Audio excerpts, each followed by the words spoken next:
Hey everybody, this is Ahdoom. Welcome back to another exciting episode of Let's Play Darkest Dungeon, where we're going to try and speed our way through to the close of both the achievements that we want and desire, as well as the redemption of our noble house by taking out the Darkest Dungeon. We've got a few guys that still need to have their stress healed or to be topped out to level 6 before I feel confident enough to take them down to DD level 2, so we're going to do some lower level runs to help level up some people who are 3s and 4s up to 5s and 6s, so we can get the achievement of having upgraded every one of all classes, which makes me happy and warm. Again, Pay Decour needs to get some serious stress healing done, and then I'm going to be ready to start leveling him up again. I've chosen another map in the Weald. It's a veteran medium length map for another Sun Ring, as well as some crests, which I dearly, dearly need. We're taking around a bit of a mixed party of 1 Hellion, 1 Man-at-Arms, an Occultist, and an Antiquarian, so yet again, no one to deal with stress levels, but I'm not too worried because the money situation is quite good, particularly when I'm bringing Antiquarians along for the ride. In the Weald, we will take down 2 Holy Waters, 2 Medicinal Herbs, 2 Skeleton Keys, 2 Shovels, usual mix, Torch and a half, and Food and 4, which should do me just fine. And I think for everything else, there will have to be the Metal of my Heart, and the Metal of my Mace, Polearm, Axe, Knife, Abyssal Attacks, who knows. As always, thank you guys so much for watching these. I really appreciate it. I can't believe that people have watched these videos as much as they have. I'm really, thankful. And let's press on. No clear route that is good in this instance. Might need to do a quick check of Karamazul's cheat sheet, because I have once again forgotten what the hell these troubling effigies do. Give me 2 seconds. Oops, just finished converting a video. That's all fine. Another one's uploading. That's all good. And Karamazul's cheat sheet says troubling effigies do what? Troubling effigies. Positive quirk. I could deal with a positive quirk. Everyone likes a positive quirk. Who has room for one? Ruins Tactician. Wow, you got a lot. You have less. You have... Well, okay. Lots of positive quirks. It's going to have to go on Ludell, the Man-at-Arms. Let's give that a shot.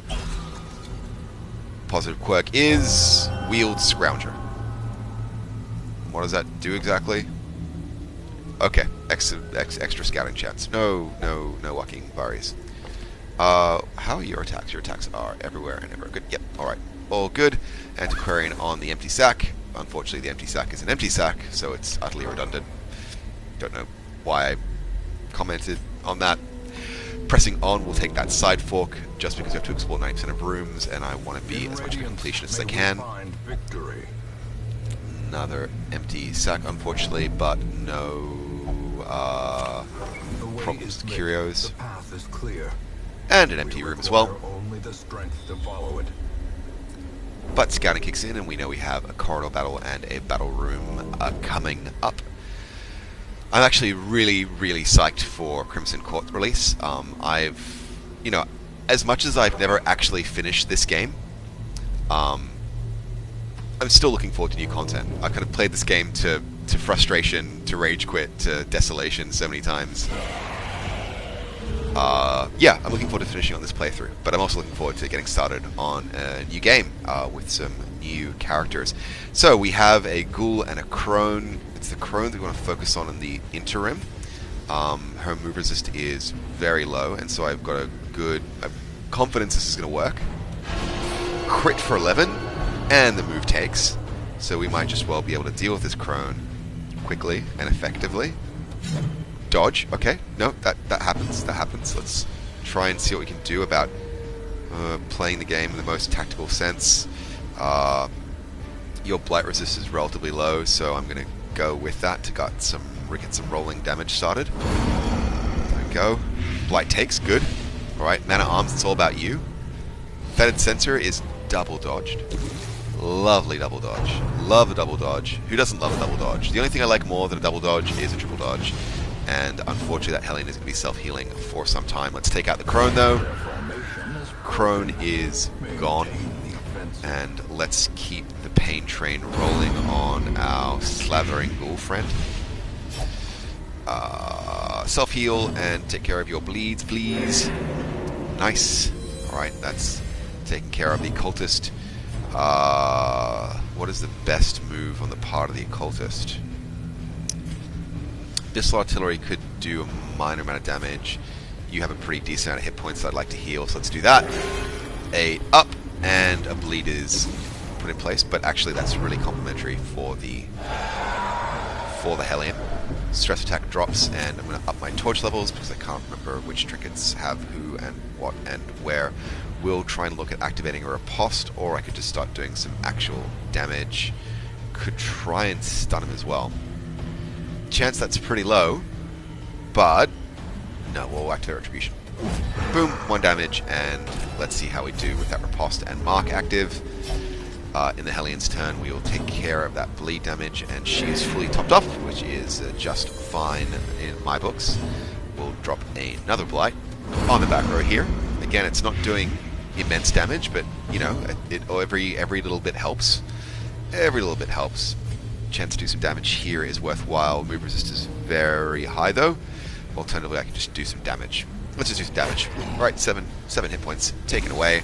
9 hit points from the Blight, and down to 6 on the Blight next turn. 10 damage on the Antiquarian and stress though, so we need to actually get some heals going on her. Fortunately, he hasn't taken the bait on that riposte attack with the mana arms, so we'll just have to keep doing damage the old-fashioned way. I will do a self-heal on myself, because that's where self-heals normally go, on yourself. That's smart, Adam. You're a clever man. And this ghoul is dead in his own turn, in his next turn, which is just fine by me. We'll drop a weird reconstruction right here. Crit for 32. Stress goes down, and no bleed. Can't ask for anything more than that. Let's finish things off. And we're clear. We're taking a bit of stress, but nothing I'm too concerned about, because we're going to camp in the middle of this dungeon somewhere. Another torch as well, which is going to be relatively useful, because torch is a concern for me at the moment. Pressing on through into a room battle. We're fully topped up on health, so I'm not too worried. Tenacious Crone and Fungal Battery to worry about. We'll try for the Iron Swan insta-kill. There's no chance it's going to happen. We'll do our best. 16 damage, and that is not too shabby at all. We'll drop an Abyssal Artillery, though, to guarantee the kill on this back position. Nice, as well as spraying damage out into the Fungal Battery. Now, everyone has a really high Blight resist, which means that there's not a great deal of point in me dropping that. What I will do, though, is drop a Guard Me on the Man at Arms, who has some healthy hit points, and can probably use the prot. Gripping Swipe drops down 11 damage, but at least there's no Blight that comes through with that. What I will do, though, is debuff everyone, potentially. Reduce their dodge, which increases my chance for criticals, or get a riposte going. I think it's going to be the riposte, 3 damage on the back row, which is just fine by me. And pressing through, he's going to do a Mark Prey, no damage, but a dodge on the riposte.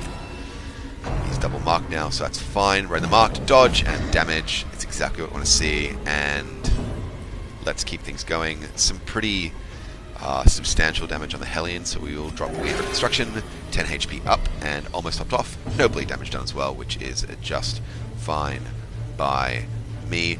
Looking at where I can do the most effective support as well. Chance to do Blight damage is relatively low. Chance to do some actual damage is almost guaranteed. Yeah, let's just do that. Back row damage, 4. That's fine. Good place for insta-kill right now. Boom. And let's try and drop a bleed right here on position 2 as well. That grabber, see if it takes. It does. It's 9 extra damage coming through in the coming turns, which I'm not going to complain about at all. Massive damage done on the Man at Arms, a crit for 12, but again, at least get something in that riposte. Yep, Man at Arms is absolutely going to be the heal focus with 20 less hit points than I'd like him to have. Should I be using another stab, or should I be using a... No, let's up your prot, because you seem to be the butt of all of the jokes. Widow Construction drops down here, up for 10, and no bleed, so we're getting in the right direction there by all means. Drop some heavy hits on the grabber, only 5 damage, but that is going to be how it is going to have to be. Let's take these guys out with focus on bleeds, because that is a better way of taking that out. Unfortunately, no riposte active this turn, so we don't get the benefit of that. Oh, he's taking some heavy hits. It's okay. We can make this work. Dead in your own turn, that's fine. Let's do some healing on our Man at Arms. Let's definitely keep that healing going. Only 5 though, unfortunately, but there is no bleed, so it's a relatively low penalty-based thing. Go for the stun. And it takes. And then start dropping bleeds on this guy. Again, the main reason that stun attack was to push him back a turn. Nice de-stress though with that critical hit, and unfortunately not enough to take this guy out in the next turn, but we can help with that, I'm sure. Let's drop some more heal. 5. That's nice. It's pretty good heals actually from Antiquarian. And let's a little bit more. No bleeds though, and again I'm gonna have to leave things at that. Get the damage in, and this chappie is absolutely dead in his own turn. Let's take the turn and the opportunity to faff, because, you know, he's already dead. Done and done and done. Nicely done for all. Do a quick reshuffle back into the appropriate positions, and consider our next moves carefully. We're fine for food, we're fine for health. We're okay-ish for stress. And that's just how it's going to have to be, unfortunately. Let's up that torch, use the Antiquarian to have a look at the pack. Up! Unseen Trap. Does stress damage, but the Blight does not take. Let's check out this room, though. Zoom in on the map as well. It's an empty, and we have some scouting for the next couple of rooms, which is fine by me. Let's press on and take care of this first obstacle. Nature herself, a victim to the spreading corruption. We have an anti-venom, so we'll use it. Try and get some better loot, and that's a very nice pile of change. Not going to complain about that at all. And keep pressing on.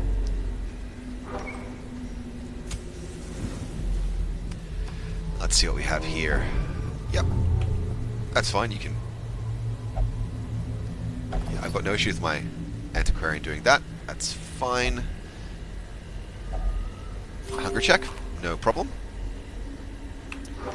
And press on. Empty room, as we already knew, but we just need to make sure that we're exploring all the rooms. I'm not sure if you have scouting, if the room counts as being explored. I don't think it does. Excuse me. And we will press on regardless. We have another sack. We'll see what it contains, and we will then make a choice about who has the best chance to disarm that trap. It's 29. Okay, let's take on the man at arms. Good work. And press on for the remainder of this relatively long corridor.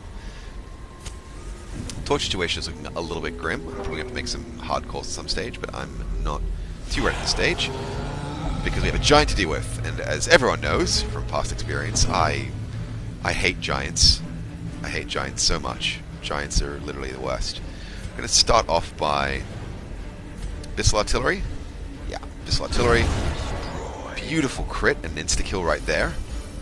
Crone is down heavily as well, so we'll try and take her out with this. Nice. And it is now only the giant we have to worry about. His blight resist is very high, so instead we'll drop a buff on the man-at-arms. Let's get that riposte going, because we have a buff in place. Only 100 hit points left to take care of on this giant. Confusion spores will probably shuffle me. Oh, okay, just moves to the man-at-arms, that's fine. We can work with that. I can look at some minor heals, or I can look at some minor damage. I can look at remote chance for blight. Let's try for the blight. It's probably not going to take, but at least we're doing some damage. It's resisted, that's fine.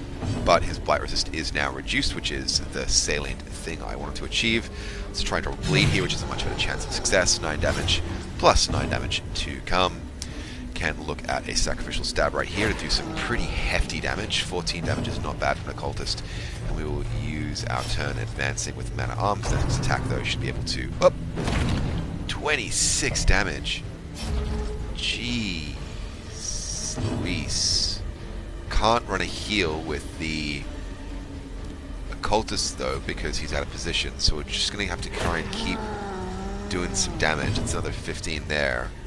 I will focus a heal right here.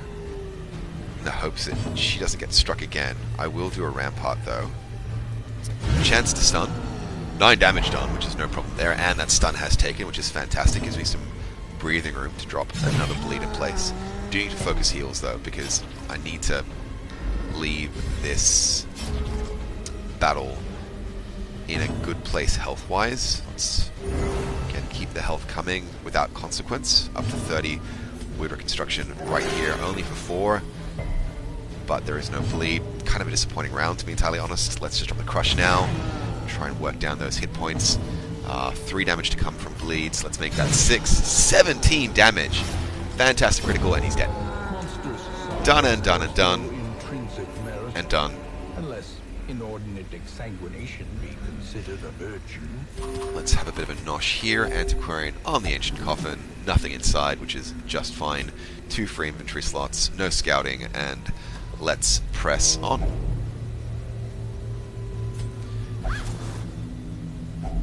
A fortune waiting to be spent. Nice stack of change right there. No complaints at all about the loot we're getting so far. Antiquarians are amazing at solving that particular problem. They, they're support units. They're not amazing. I try not to bring them along. I just feel like I'm babysitting.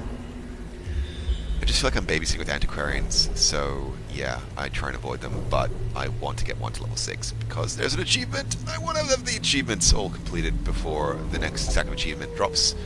Next stack of achievements drop with the expansion, which I have high hopes for. Corridor battle, and here we go. A collector. That's fine. I can take a collector. First thing with the collector, as always, is to get the pain train started as soon as possible. If we have a chance to stun, we will try and get that stun in to maximize our opportunities for damage. Let's see if this works. 5 damage, and the stun takes. Excellent. Alright, we've got this well under control. 60 damage done. This collector does not have much in him. We could heal, or we could blight. Resistance to blight is pretty low, so we may as well start that pain train going, and that debuff is in place. His stun is now cleared. He has a plus 80% stun resist, which is fine. Down to half-life, though. He will drop a collect call, obviously.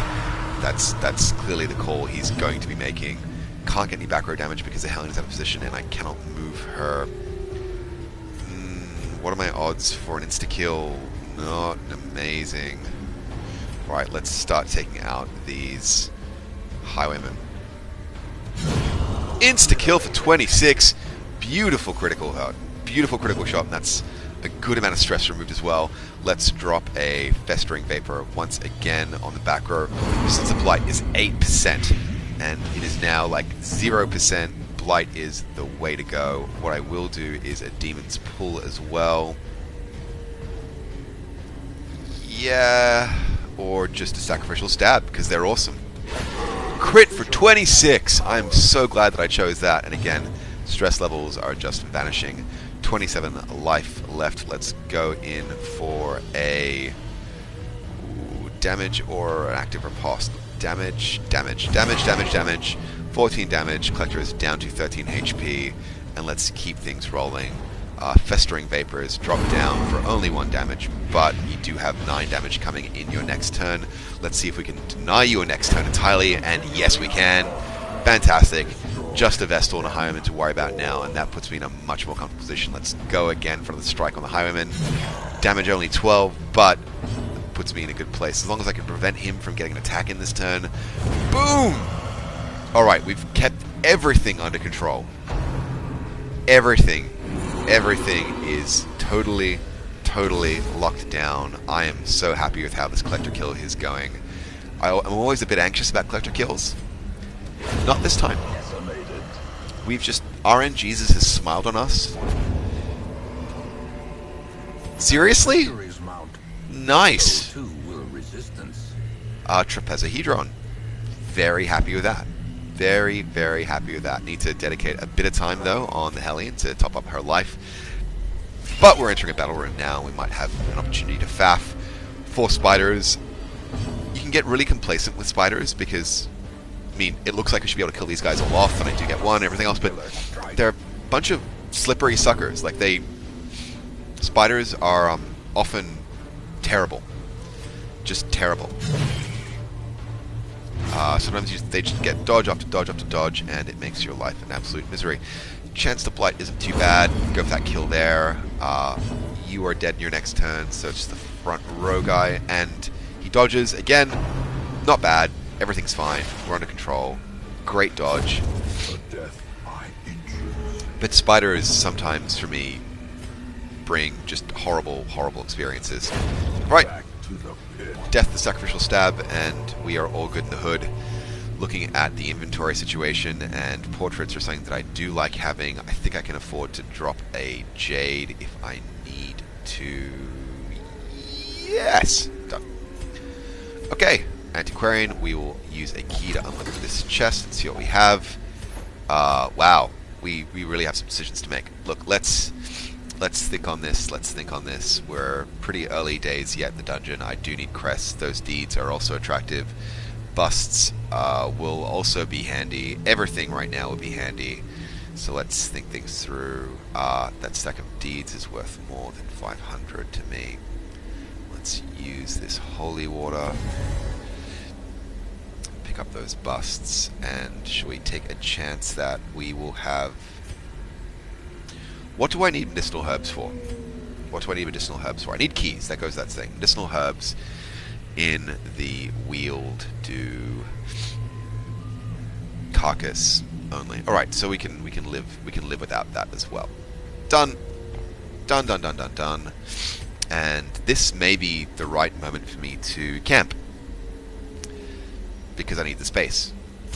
So let's do it. Take care of stress. In tenuous firelight and uneasy companionship. Who has a de-stress? Self only produces random trinket. Okay. Less stress to self. Negative 15 stress. Okay, so we have no good anti-stress things here. One companion. All companions plus 10% damage, plus 5% crit. Let's do that for sure. We could prevent nighttime ambush. No, none of these strike me as being very attractive. Pep talk, nope.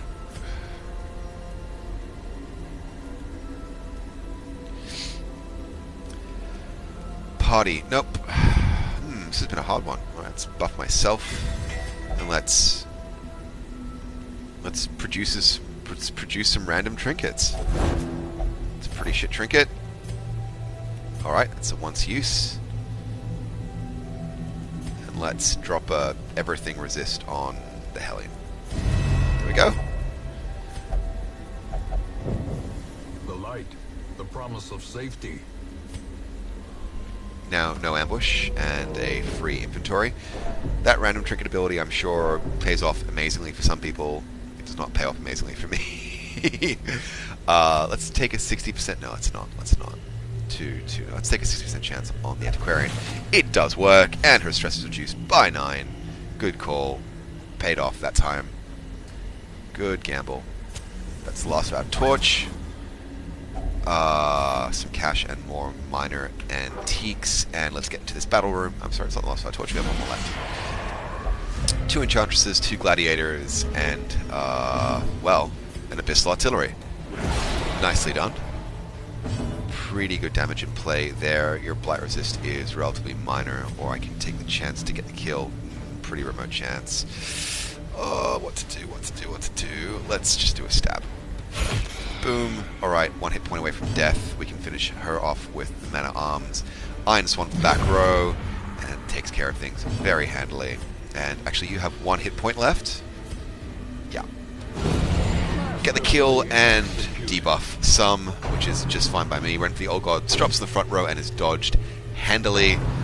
Now on the Man at Arms, 4 damage, nothing to be concerned about, but that bleed is only for 2, so that's completely fine.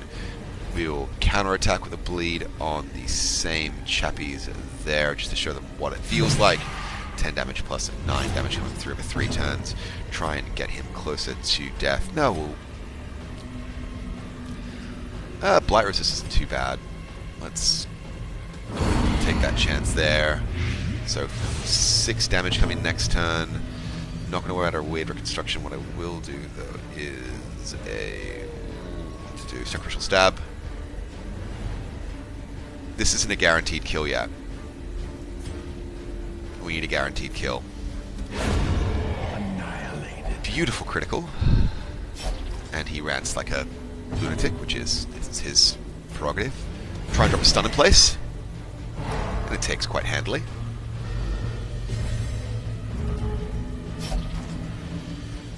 Alright, let's drop a heal on him when the time is right. Eradicated. But the time was not now. Seize this momentum. Push on to the task's end. Citrine or deeds, citrine or deeds. Let's keep the deeds for now.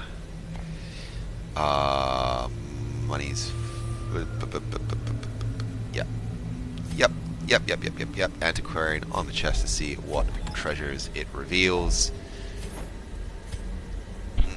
Yep, getting rid of that charm. Definitely the better call at this stage.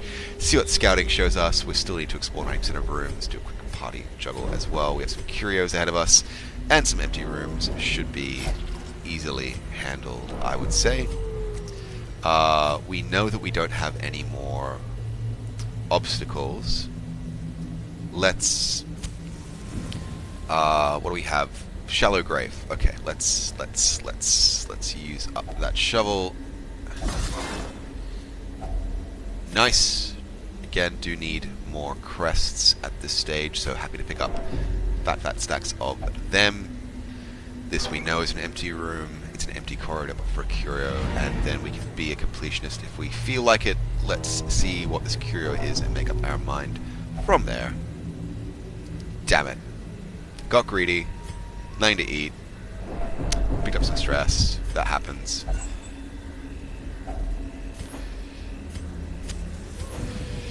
Oh well, that was regrettable.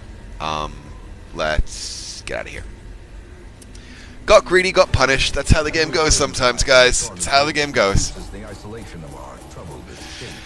So, looking at how we did from a financial standpoint, we've made a very comfortable 26k of gold, which should pay for a couple of upgrades and debuffs. That is for sure. On the heirloom side of things, 30 crests, 15 deeds, 2 portraits, and 9 busts, which is a pretty good haul. Ludell does jump up to level 5, which is exactly what we wanted. Daryl is not far away, Burdekin is not far away, and Chauncey has made little to no progress at all. The Org has been picked up, which we're going to have to deal with relatively promptly. Lurker is not really great, but we'll keep it, I guess. Wieldphobe and Ruins Adventurer is just fine, though I do prefer the balance that it replaces. It's my fault for not locking in things. That's not the level of gameplay I'm at. The letter. Now, like me, you are a part of this place. So that went pretty well. We're at week 56 right now. Again, Bucksticker is back with 65 stress recovered, and he's looking much more human. And Wee's gone, Vampiric Spirits is gone, the Runs is gone, Compulsive, Fear of the Eldritch, and Calm is gone, as well as these upgrades. We will need to do a bit of back-of-house faffing to make sure that we've put down upgrades on everyone that needs them before I drop anyone to the sanitarium, because of my wild and crazy enthusiasm. In the meantime, I've had a lot of fun making this. Thank you guys so much if you've stuck through all the way to the end. Once again, I'm Ahdoom. Give me a like, give me a sub, I'd appreciate it. Just know that you guys are watching, and in the meantime, I will catch you guys next time.